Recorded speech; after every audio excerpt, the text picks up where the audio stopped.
This is Internet Marketing.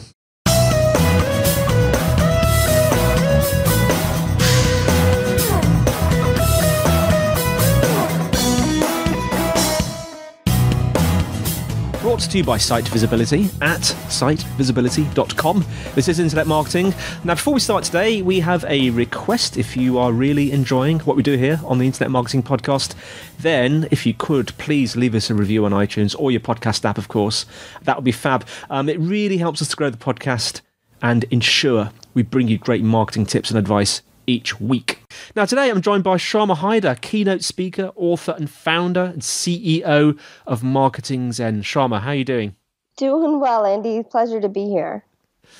Before we sort of go into the main subject, tell us a little bit about yourself, Shama, and a little bit about Marketing Zen.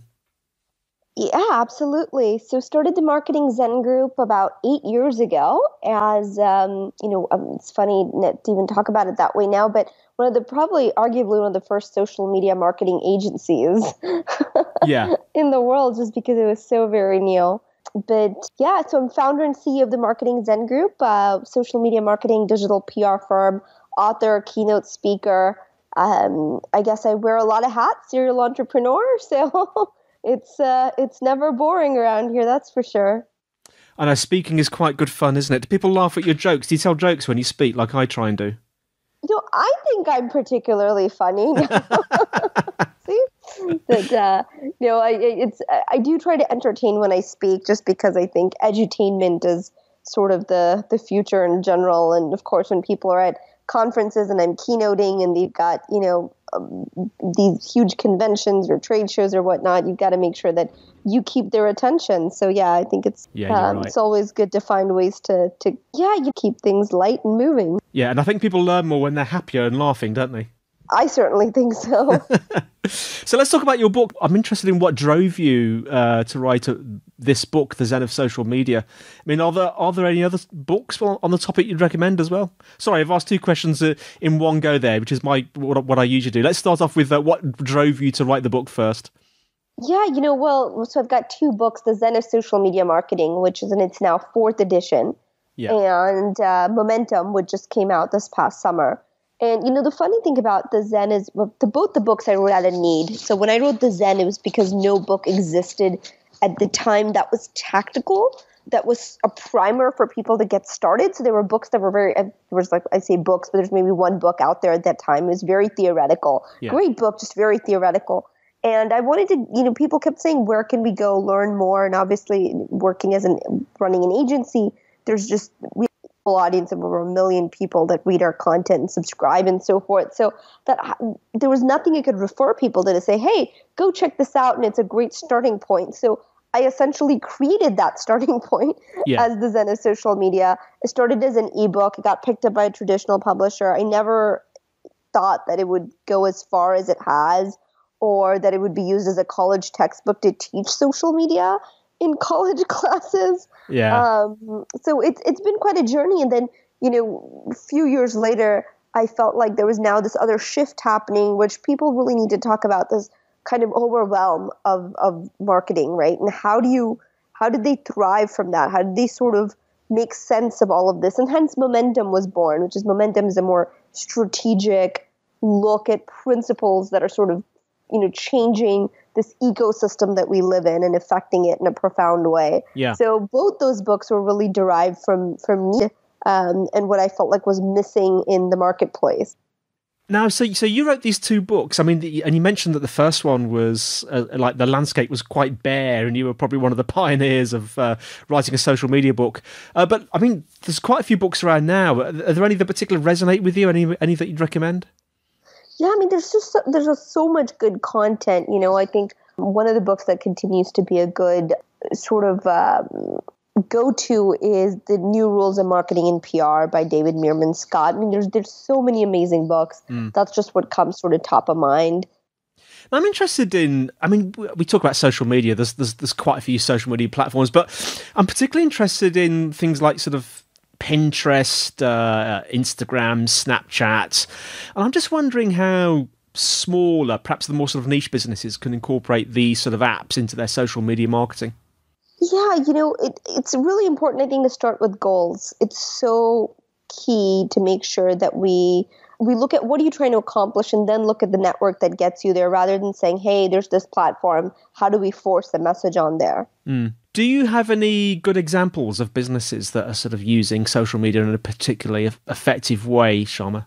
There's lots of companies doing it, obviously, in multiple ways. I think what's important is to understand that social media isn't just about the platforms, right? It's this idea that people are the media. And that's really sort of the key thing. And it's how do you leverage that? Yeah. What would you say the sort of the sort of when you've got a follower or a fan? What would you say the key steps in turning that follower or fan into a customer? Giving them something worth talking about is absolutely key, right? And it does take time. So I think both these things are important, is making sure that, so when the Zen, I talk about this acronym called Attract, Convert, Transform, or ACT. And so it's attracting is how do you get attention. The conversion is obviously how do you turn someone into a customer. But I talk about there being two C's. The big C being how do you get someone to a customer, paying client. And the smaller C being how do you get someone to consume? How do you get someone to be a consumer of your information? It's quite important, isn't it, to for sort of marketers to come across it in a human way and perhaps add a bit of personality and the way they're coming across. How do they do this well, Shama? Yeah, absolutely. I think, again, it's important to remember that social media is a human platform, right? And so the thing is, you see all the time companies that are rewarded for being human and for having fun and for, really being personable. And then you see companies that are penalized when they're not, right? So a good example of what not to do, it's funny, is in United's case, of course, which is what sort of everyone's been talking about right now from a social perspective. Oh, God, yes. Just to remind all our listeners, we're recording this right after the United Airlines let's be positive and call it an event. Yes. Yes. Yes. Well, the that thing where the gentleman was removed quite forcibly from the flight. But yes, carry on, Shama. Sorry.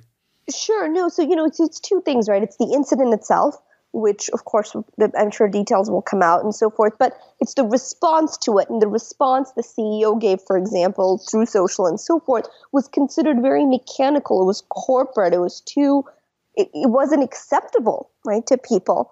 And so there was a huge backlash, not just for the incident and what was perceived, but for how the organization responded to that. And I think that's very important. And now you compare that, and I'll use an example that I was really privy to. And, Dippin' Dots is one of our clients. And a few months ago, we had a very successful, what one might call a quote-unquote viral campaign, which was really based on this very sort of fun, tongue-in-cheek open letter that the CEO wrote to Press Secretary Sean Spicer after there were some things in the media about Press Secretary Sean Spicer not liking Dippin' Dots, this ice cream. Yeah. And that campaign was so successful and reached over 1.4 billion, impressions, which is just staggering to think about.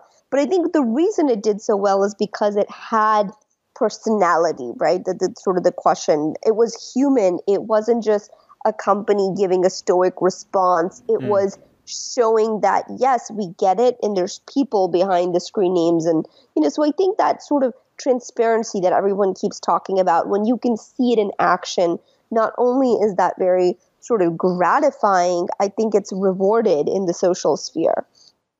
I'm going to assume, Shama, that you're very wary of kind of automated responses and things, which we sometimes see on social media platforms. Do you think they're as popular as they used to be? Yeah, I think so. I think that, again, I think so much of this has to come down to who your audience is, what are you trying to accomplish, and then just continuously catering to that versus sort of chasing whatever you think is newfangled or dismissing something because it's historic. Now, I'm going to ask a question that you probably ask quite a lot. I know it's a tricky one, but with all the social media platforms out there at the moment, would you say there are any sort of emerging social media platforms you should be paying attention to? Yeah, I would say, again, so much of it depends on your audience. And I always say that because I think it's very easy to go chasing down the new thing. I mean, that being said, obviously Snapchat and Instagram are two, I think, that continue to sort of be emerging, not in the sense that they're particularly new, but they're constantly evolving, right? Growing market share, getting more audience engagement. So I think that's fascinating to watch. I'm very excited by live video in general, Facebook Live, Instagram Live. Yeah. I think live video in general, it's amazing how much there was, what a difference there is. Yeah, it's staggering. And so I'm excited about live video in general. So I would say that's not an emerging, again, social platform. It's more emerging technology. But I'm more keen on that than a specific platform, right? And I'm very platform agnostic. I think you go wherever your audience and visibility is, frankly.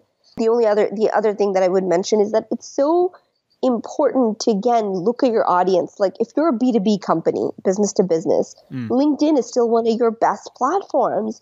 It's not going to be, if you're, for example, your target market is baby boomers, Snapchat is not where you want to be, even though it's an emerging social platform. Yeah. You really want to go where your audience is. We've spoken about quite a few varied things today around the sort of social media sort of a topic, but if you had one top tip or a key takeaway for our audience today, Shama, what would it be? That consistency trumps everything. And what I mean by that is, social media, marketing, all of these things in the sort of digital ecosystem that we live in, it can't be a one-shot thing. It really does have to be something that is consistently done over time. So even if you pick one tactic, it's email marketing or whatever, you want to make sure that you're doing it consistently. And I think that's important. So consistency is the key. I would say it's absolutely key. Fantastic. Well, Shama, thanks so much for coming on. And before we go, how can our listeners find out more about you and more about Marketing Zen? There's tons of information on the interwebs. On the tubes. If you will. Right. So marketingzen.com is the company site. We've got a blog, tons of great content, over 500 articles on all things social media, online marketing. And then my personal site, which is Shama Hyder, HYDR.com. And presumably your books are available through the usual channels? They are, absolutely. Amazon, bookstores globally, and yeah. Fantastic. Well, thanks for listening, everyone. The show notes are in the usual place, sitevisibility.com/IM podcast. If you want to email us, it's podcast@sitevisibility.com. If you want to tweet us, it's @sitevisibility. And don't forget the Site Visibility group on LinkedIn. Well, that's all from me, Andy, and it's all from Shama. Thanks so much, Andy. Pleasure to be here. And we'll see you next time on Internet Marketing.